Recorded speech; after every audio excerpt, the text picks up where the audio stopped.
तो हाँ जी, नमस्कार मेरे प्रिय विद्यार्थियों। यहाँ पर मैं आपके लिए फाइनली लेकर आ गया हूँ अभ्यास प्रश्न पत्र 2022 कक्षा 12वीं विषय हिंदी के यहाँ पर सेट सी का पेपर का फुल सॉल्यूशन। जी हाँ, देखिए यहाँ पर सेट भी लिखा है लेकिन यहाँ पर मिस्टेक हुई है, ये कि आपका सेट सी है। तो यदि आप इस वीडियो को देखकर अपने सेट सी पेपर को पूरा फुल सोल्व कर लेते हो तो आपको मैं गारंटी दे सकता हूँ, आपको बिल्कुल 80 में से 80 अंक मिलने वाले हैं इस पेपर में। आपका एक भी नंबर यहां पर नहीं कटेगा। तो आइए वीडियो को हम बिना किसी देरी के यहां पर शुरू कर लेते हैं। सबसे पहले हम देखते हैं प्रश्न क्रमांक एक, सही विकल्प का चयन कर हमें यहां पर उत्तरों को लिखना है।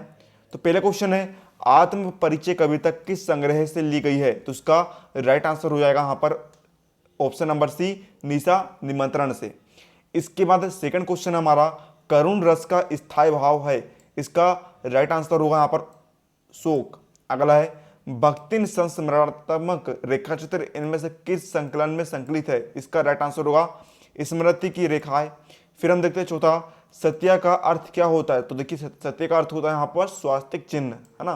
फिर हम देखते हैं पांचवा, अतीत में दबे पांव रचना में मोहनजोदड़ो को देखकर लेखक ओम धानवी को क्या याद आ गया भैया? तो उससे याद आ गया जैसलमेर याद आ गया। इसका बाद हमारा अगला क्वेश्चन है, जनसंचार माध्यम रेडियो है? क्या है भैया? जो जनसंचार माध्यम जो रेडियो होता है भाई, क्या होता है? श्रव्य, यानी कि हम उसे सुन सकते हैं। अब यहां पर देखिए हमें प्रश्न क्रमांक 2 में रिक्त स्थानों की पूर्ति करनी है। तो पहला में दिया है, बादल राग कविता अनामिका में कितने खंडों में प्रकाशित किया गया है? तो देखिए अनामिका को जो है 6 खंडों में प्रकाशित किया गया है। सेकंड क्वेश्चन है, नागार्जुन किसके कवि है? तो प्रगतिवाद के कवि है।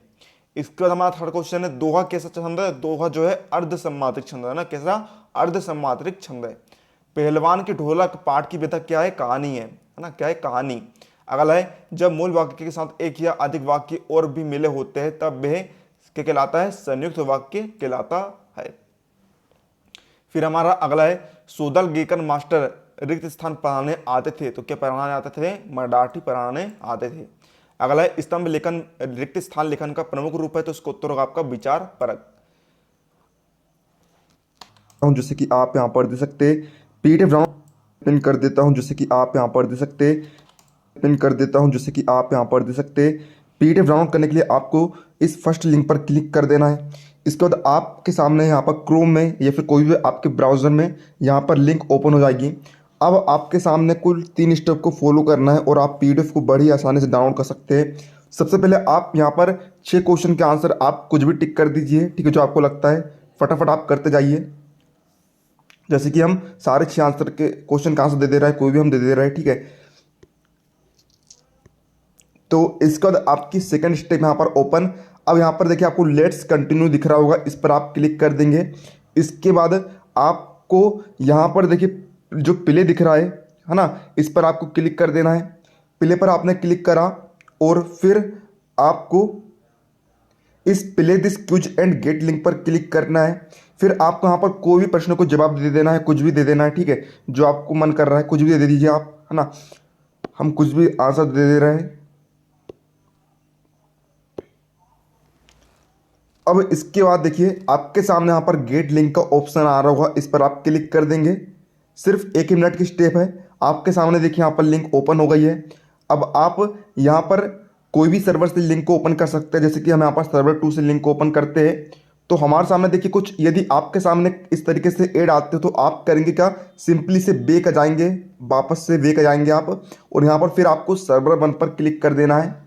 और आप जिसमें भी आप पीडीएफ को ओपन करना चाहते हो आपके सामने पीडीएफ ओपन हो जाएगी। मात्र 1 मिनट की स्टेप थी।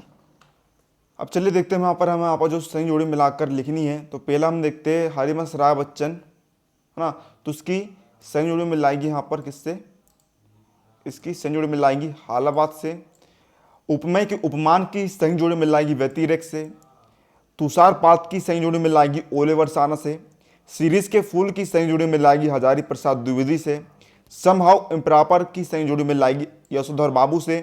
रेडियो नाटक की अवधि की सही जोड़ी मिल जाएगी 30 मिनट से 60 मिनट तक। अब चलिए देखते हैं यहाँ पर प्रश्न क्रमांक 4। हमें यहाँ पर एक शब्द या फिर एक वाक्य में उत्तर लिखना है। तो पहला में दिया है, कवि उमाशंकर जोशी ने अपने खेत में कौन सा बीज बोया था? तो उसको उत्तर रहेगा, कवि उमाशंकर जोशी ने अपने खेत में कविता का बीज बोया था। इसके बाद सेकंड क्वेश्चन है, जान श्याम घनश्याम को नाच उठे वन मोर पंक्ति में कौन सा अलंकार है? तो इसका राइट आंसर होगा जान श्याम घनश्याम को नाच उठे वन मोर पंक्ति में भ्रांतिमान अलंकार है। तीसरा क्वेश्चन है, आधुनिक युग की मीरा किसे कहा जाता है? तो उसका उत्तर है आधुनिक युग की मीरा महादेवी वर्मा को कहा जाता है। चौथा क्वेश्चन है, मेला आंचल के लेखक का नाम लिखिए। तो उसका उत्तर है मेला आंचल के लेखक का नाम फरिजबर नाथ रेणु जी है। पांचवा क्वेश्चन है, काठ की हांडी बार बार नहीं चढ़ती का अर्थ लिखिए। तो उसका उत्तर है काठ की हांडी बार बार नहीं चढ़ती का अर्थ छल कपट बार बार नहीं चलता है। छठा क्वेश्चन है, आनंद यादव का मन किस बात के लिए तड़पता था? तो उसका उत्तर है आनंद यादव का मन पाठशाला जाने के लिए तड़पता था। सातवां है, प्रदेश के किन्हीं दो लोकप्रिय समाचार पत्रों का नाम लिखिए। तो उसका उत्तर है दैनिक भास्कर और दैनिक जागरण। प्रश्न 5 में देखिए, हमें सत्य फिर असत्य कथन बताने हैं। तो पहला है, आसमान में उड़ते बगुलों की पंक्ति कवि की आंखें चुरा ली जा रही है। तो ये कथन आपका सत्य होगा। अगला है, जिस काव्य में पूर्वापर संबंध ना हो उसे महाकाव्य कहते हैं। ये कथन यहाँ पर असत्य हो जाएगा। तीसरा है, इंद्र सेना सबसे पहले गंगा मैया की जय बोलती है। ये कथन सत्य है। चौथा, गागर में सागर भरने का अर्थ कम शब्दों में अपनी बात रखना है। तो ये कथन भी सत्य है। अगला, सिंधु घाटी सभ्यता में संतरे और अमृत फल उगाए जाते हैं। असत्य। इंटरनेट और अंतर क्रियात्मकता और सूचना को विशाल भंडार है। सत्य। प्रश्न क्रमांक 6 हम देखते हैं, दो छायावादी कवियों के नाम उनकी एक एक रचना सहित लिखी। तो इस तरीके से आप यहाँ पर कवियों के नाम और रचना लिख देंगे। पहला है जयशंकर प्रसाद, जिसकी रचना है कमायनी लहर आंसू। महादेवी वर्मा की रचना है निहार रश्मि और नीरजा। इसके बाद प्रश्न क्रमांक 7 है, छोटे चौकोर खेत को कागज का पन्ना कहने में क्या अर्थ निहित है? तो इसको उत्तर आप यहाँ पर स्क्रीन पर देख सकते हैं।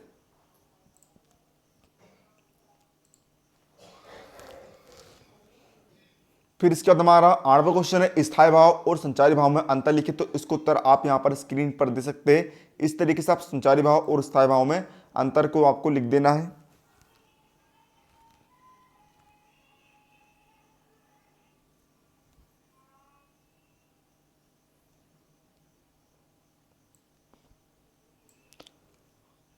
नौवां क्वेश्चन है, किन्हीं दो वर्णिक छंदों के नाम लिखते हुए किसी एक छंद का उदाहरण लिखिए। तो ये रहा इसका उत्तर। दो वर्णिक छंद निम्न है, पहला है कविता छंद, दूसरा है सेवित छंद। और यहाँ पर हमने कविता छंद का उदाहरण दे दिया है।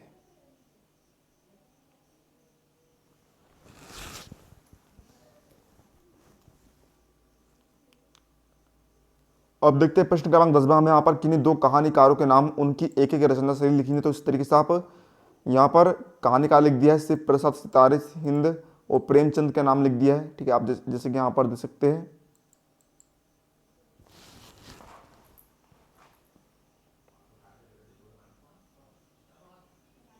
11वां क्वेश्चन है, लेखक जैनेन्द्र कुमार के अनुसार वाजा रूपन से क्या तात्पर्य है? तो इसको उत्तर आप यहाँ पर स्क्रीन पर देख सकते हैं।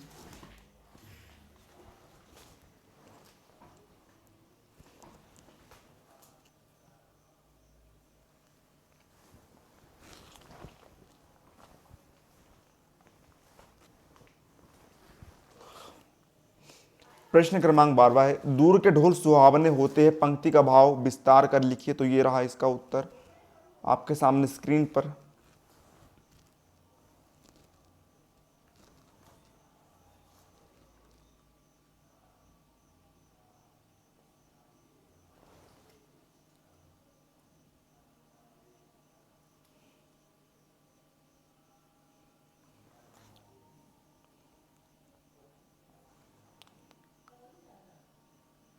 प्रश्न क्रमांक 13 है, अर्थ की दृष्टि से वाक्य के प्रकार लिखिए। तो ये रहा इसका उत्तर। वाक्य जो है 8 प्रकार के होते हैं। विधिवाचक वाक्य, निषेधवाचक वाक्य, प्रश्नवाचक वाक्य, आज्ञावाचक, इच्छावाचक, विस्मयवाचक, संदेहवाचक और संकेतवाचक। 14वां क्वेश्चन है, जुज शीर्षक के औचित्य पर प्रकाश डालिए। तो इसका उत्तर आप यहाँ पर लिख देंगे। शीर्षक का तात्पर्य आप यहाँ पर इसका उत्तर दे सकते हैं। फिर शीर्षक का औचित्य,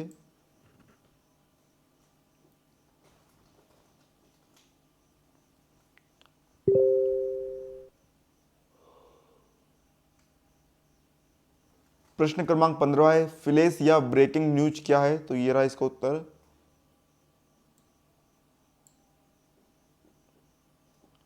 फिर 16वां क्वेश्चन है, शमशेर बहादुर सिंह का सात्विक परिचय निम्न बिंदु के आधार पर लिखिए। तो इस तरीके से आपने यहाँ पर रचना लिख दी है। फिर इनका भाव पक्ष में लिखा पहला प्रकृति चित्रण, फिर प्रेम और सौंदर्य, फिर दारिद्रता चित्रण, इसके बाद में भाषा लिख दी,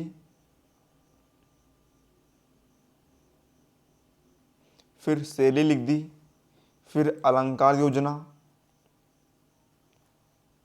17वां है जैनेन्द्र कुमार का साहित्यिक परिचय निम्न बिंदु के आधार पर लिखिए। तो देखिए हमने यहाँ पर 2 रचना लिख दी सर्वप्रथम, फिर भाषा लिख दी इनकी,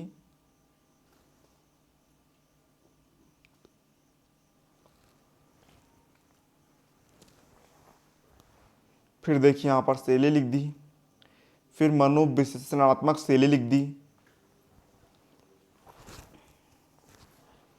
फिर विचार प्रधान विवेचनात्मक शैली लिख दी हमने, वर्णनात्मक शैली लिख दी, फिर भावात्मक शैली लिख दी हमने। प्रश्न क्रमांक 18वां है मुहावरों का अर्थ लिखकर वाक्य में प्रयोग करना है। तो देखिए पहला हमें दिया है कान का कच्चा, तो उसका वाक्य प्रयोग इस तरह कर दिया। फिर दूसरा है काला अक्षर बेस बराबर, तो उसका वाक्य प्रयोग हमने कर दिया। फिर मैदान मान लेना, इसका वाक्य प्रयोग कर दिए। 19वें क्वेश्चन हम देखते हैं, यहाँ पर हमें यहाँ पर अपठित गद्यांश काव्यांश को पढ़कर प्रश्नों का उत्तर हमें देना है। तो यहाँ पर आप दे सकते हैं पहले क्वेश्चन का उत्तर होगा आपका अनुशासन का महत्व, दूसरे का उत्तर हो जाएगा जीवन और अनुशासन का घनिष्ठ संबंध है, तीसरे का उत्तर हो जाएगा सफलता का रहस्य अनुशासन में निहित है। इसके बाद 20वां में देखते हैं, यहाँ पर भी हमें संदर्भ प्रश्न सहित व्याख्या करनी है। तो इस तरीके से आपने संदर्भ लिख दिया सबसे पहले, फिर प्रसंग लिख दिया, फिर व्याख्या कर दी,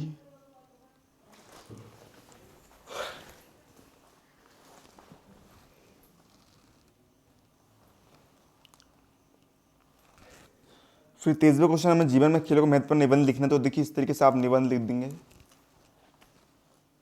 देखते जाइए आप बारी बारी से।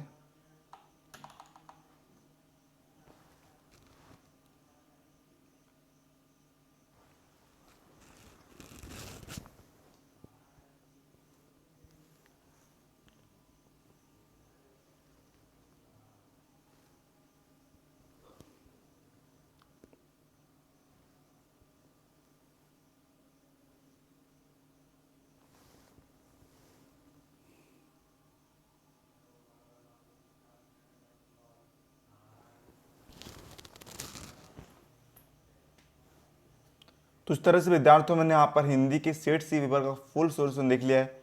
उम्मीद है आपको वीडियो हेल्पफुल लगा, तो वीडियो को लाइक कर दीजिएगा। वीडियो के लिए लाइक का बटन जरूर दबा दीजिएगा। चैनल पर नए हो तो चैनल को सब्सक्राइब करके घंटे के निशान पर दबा दीजिएगा, ताकि हम जैसे कोई नया वीडियो अपलोड करें आपको उसका तुरंत नोटिफिकेशन मिल रहा है ना। और यदि आप वार्षिक परीक्षा के रियल पेपर पाना चाहते हो तो आपको करना क्या है, आपको हमारा टेलीग्राम चैनल को जरूर से ज्वाइन कर लेना है, जिसकी लिंक दी गई है डिस्क्रिप्शन बॉक्स में।